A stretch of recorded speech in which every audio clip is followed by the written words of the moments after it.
guys, this is NGG here with another review video. This time it is of Unravel 2.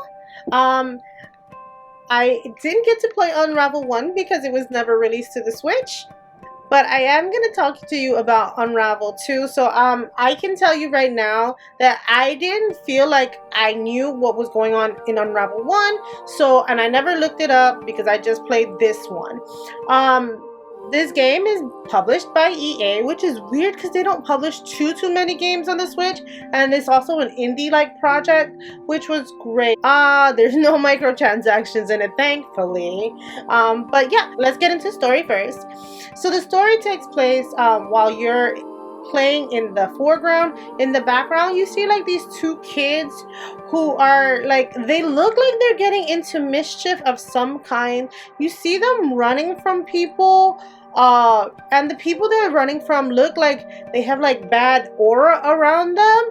I couldn't tell too much. I know that there are some parts where the kids look like they're stuck in places and you in the foreground are kind of putting things out of the way so that they can move along through the story, but not often is that happening. And they, like I said, they look like they're getting into trouble. They get caught in a fire, they get caught in a factory. One of them is stuck inside the factory door and trying to get out and trying to find the other one. There's a lot of stuff going on. I couldn't tell you what the story was about though, because other than these kids looking like they're getting into some kind of mischief and having to be saved by the yarn characters in the foreground, I couldn't tell you what the story was. That's the only thing, is like I wish I knew what was going on. I know this is a puzzle-based game, but if you're gonna put a story in, kind of let me know what the story was a little bit more, you know, concrete, because I have no idea what's going on in the story. So we're gonna shuffle on since I don't know what's going on in the story, and we're gonna get into gameplay. So gameplay is, you are these two yarn characters, and this is a single or multiplayer game, and I'm gonna tell you right now, I played it exclusively multiplayer. So you are these two yarn characters and you are trying to get through puzzles to do things. So like, you have to help each other out, you have to use each other to swing, you have to use each other to tie knots and do like a little trampoline type movements to move around and solve these boards. And all the while you're trying to solve these boards, like sometimes you're in boards where like these little black auras, you can't, like little black flame auras, and you can't touch them or else you get burnt and you die and have to repeat the level. Sometimes there are checkpoints in the level and sometimes there are not. Sometimes you have to begin the level from scratch. It really depends on where you left off in the level. Some levels are bigger, some levels are harder, some levels are easier. Me and my sister didn't get stuck too much in this game. She's a good puzzly type person, so she can usually figure things out, which is why I chose to play with her, because she loves puzzle games. And I, for the most part, I kind of okay with them, but they're not my cup of tea, right? So those puzzles are her thing, but I do love playing my games multiplayer, and this was definitely a couch co-op multiplayer. I talked about this in my February couch co-op games, and I definitely played this couch co-op with my sister. It didn't take us that long to beat. I want to say under 10 hours is this game. I don't know if it'll take longer if you're playing in single player, but in multiplayer it's under 10 hours.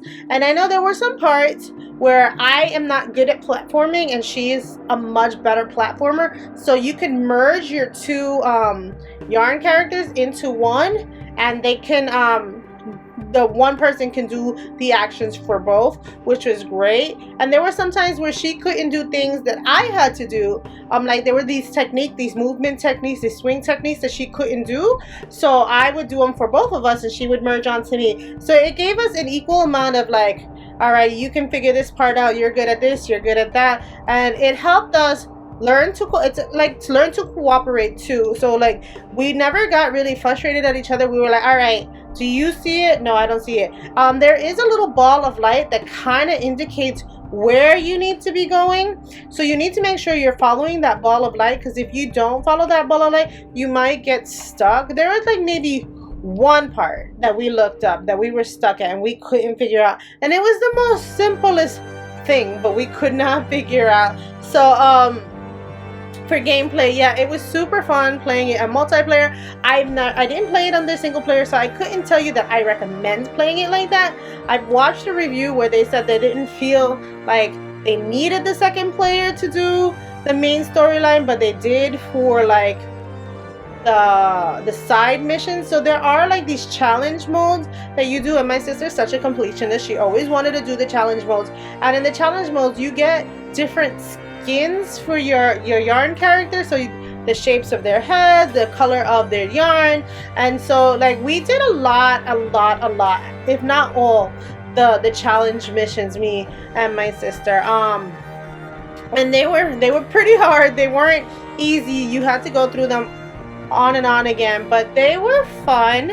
It made the game more much longer than it was if we would have just gone through the story and didn't do the challenge missions. So I definitely appreciated doing the challenge missions with her. If I would have had to do them by myself, I think I would have cried because some of them were pretty hard. But yeah, so let's get into controls. The controls were nice and smooth. I never felt like the yarn wasn't moving the way I wanted to. I always felt like, damn, I need to get better at platforming because I know I can reach that, but if I had better skill to reach it. Like the controls were not the issue. I always felt that they were butter smooth. The character moved where I wanted to move. It was just I couldn't figure out how to move it in a certain way. And then there are times where you think you can reach something but you can't. You have to go a different way and you think it's a control issue, and it's not. It's a gameplay issue. So I didn't have a problem with the controls. The controls were nice. Not too many things that you buttons you had to press, so that was also nice. All right, and now let's get into the rating. And so for this game, out of 5, I would rate it a 3.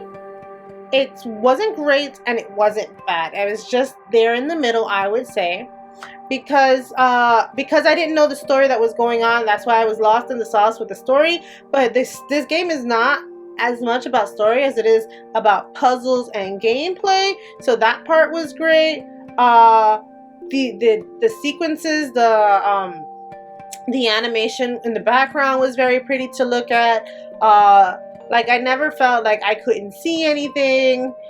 Well, except for the little characters in the story, which is why I didn't know what was going on. But like everything that I was supposed to touch, I could tell that I was supposed to touch it because it had like a little bow tie on it of the color yarn you were using, so you would know you can grab onto that ledge.